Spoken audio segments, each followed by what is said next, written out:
تعدیل. شاید این قسمت از داستانم تنها قسمتی باشه که هیچ نقطه روشنی درش نمیبینم. یعنی هنوز هم من با اینکه حالا مدتی از این موضوع گذشته، ولی وقتی تعریفش میکنم معمولا گریه میکنم با این داستان.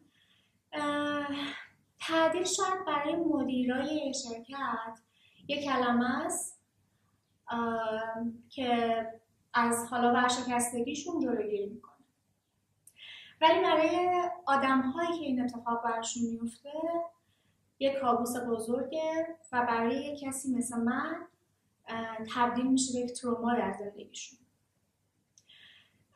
ترومایی که من خیلی با تراپیست درباره‌اش صحبت کردم و هنوز هست و من رو در موقعیت‌های بحرانی دستم میذاره تو پوست گرم. توی این ویدیو واقعا دلم میخواد خیلی شفاف احساساتم رو راجع به این قضیه بگم. شاید که یک بار هم یک مدیر این ویدیو رو دید و متوجه شد که واقعا تعدیل چه بلایی میتونه سر یه آدم بیاره. قصه از این قراره که توی شرکتی که کار میکردم صبح رفتیم سر کار، با همکارم تو جلسه بودیم که بهم گفت ریحانه شنیدی که چه اتفاقی افتاده؟ گفتم نه. گفتش که دیروز به یک سری از بچه‌ها اعلام شده که شما تعدیل هستید. من اصلا یه دفعه شوک شدم که این چه اتفاق عجیبی افتاده، چرا مثلا این تعداد آدم دارن تعدیل میشن. و خب وقتی از اون جلسه اومدم بیرون دیدم تقریبا همه مثلا همکارا دیگه متوجه این داستان شدن و همه غمگین بودن. فقط نکته‌ای که این داستان داشت این بود که من فکر میکردم دارم برای همکارانم قصه میخورم. یعنی اینکه شما صبح میری سر کار داری، بعد مثلا شب که داری برمیگردی خونه دیگه کار نداری. البته بگم که خب مثلا تا یک ماه بعدش حقوق پرداخت شد که افراد بتونن کار پیدا بکنن، ولی عذرخواهی میکنم، حقوق پرداخت شد که افراد بتونن کار پیدا بکنن، ولی موضوع این بود که اون اثری که روی آدم میذاره رو اصلا نمیشه نادیده گرفت. خلاصه ما اون روز با یک غم عجیبی تو شرکت سپری کردیم تا اینکه بعد از ظهر مدیر ما به ما گفتش که بیاین تو یک جلسه ای میخوایم حالا راجع به این اتفاق باهاتون صحبت بکنیم. رفتیم تو جلسه، همه ناراحت بودن، همه اعتراض کردن که خب شما که میخواستین تعدیل بکنید چرا از قبل اعلام نکردین، حداقل یک آمادگی میدادین. و حالا ایشون دلایل غیر موجه خودشون رو آوردن و جلسه تموم شد. و من اون روز سالگرد ازدواجم بود و خب همسرم منتظرم بود که حالا برم و در واقع اون شب رو جشن بگیریم. من اومدم از در اون اتاق جلسه بیام بیرون، مدیرم گفتش که شما صبر کن و من فرو ریختم یک لحظه از شدت استرس که خب الان با من چیکار داره، مثلا 7 شبه. و من گفتش که آقای فلانی که حالا میشد مدیرم میخواد با شما صحبت بکنه. خلاصه من رفتم جلسه با اون آقای فلانی، آقای مدیر.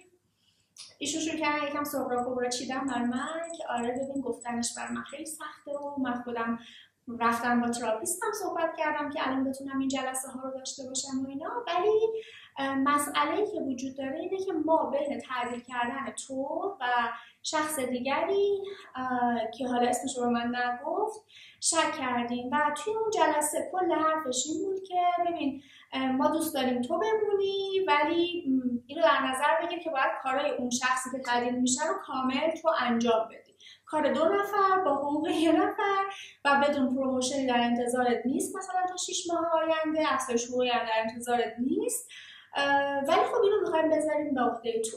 من اصلا نفهمم چرا باید در واقع این تصمیم رو بذاش به عهده من و یک فشار عجیب و غریبی رو در واقع من روی دوشم احساس میکردم.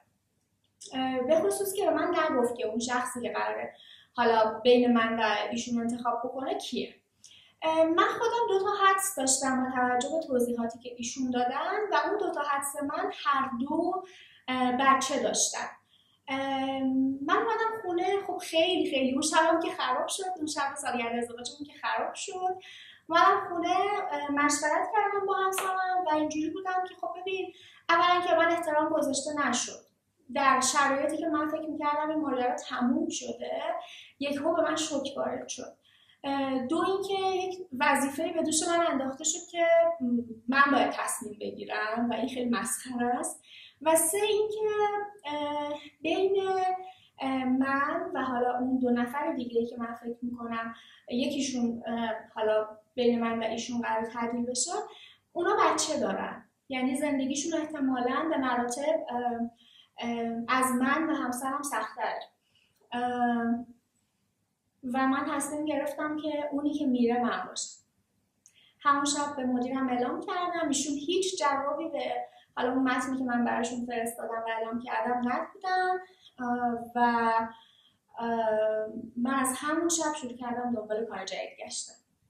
یعنی من صبحی که داشتم میرفتم سر کار یه آدم خوشحالی بودم که آخر هفته بود، چهارشنبه بود، آخرین روز در واقع کاری بود که شبش قرار بود مراسم، یعنی یه جشن 2 نفره سالگرد ازدواج باشه، ولی تبدیل شد به یکی از بدترین شب‌های زندگی من بعد از اون اتفاق، این ترومایی که دربارش حرف میزنم شاید نمیدونم تا حالا کسی تجربهش کرده یا نه. من بعد از اون وقتی که مدیرم من رو صدا میکنه توی یک اتاق جلسه‌ای و من هستم و مدیرم اتاق جلسه، انگار که دارم فشار قبل رو تحمل میکنم.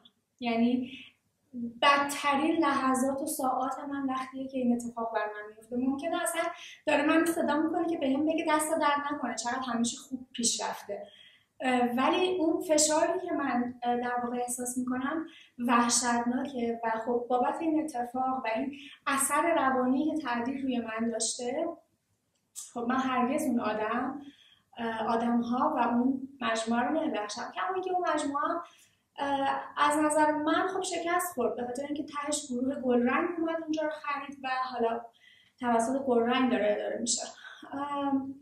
میخوام بگم که کاش ما بدونیم اگر حالا مدیر هستیم اثر تعدیل روی آدما میتونه چه شکلی باشه. من بعد از اون رفتم جای دیگه سر کار با حقوق خیلی بالاتر، با شرایط بهتر، ولی هیچ وقت اونها نمیتونه جایگزین اون بار روانی که من داشتم تحمل میکردم و آثاری که هنوز در واقع پابرجاست داشته باشه. امیدوارم هیچ وقت این رو تجربه نکنید. فوق‌العاده تجربه سخت و وحشتناکیه.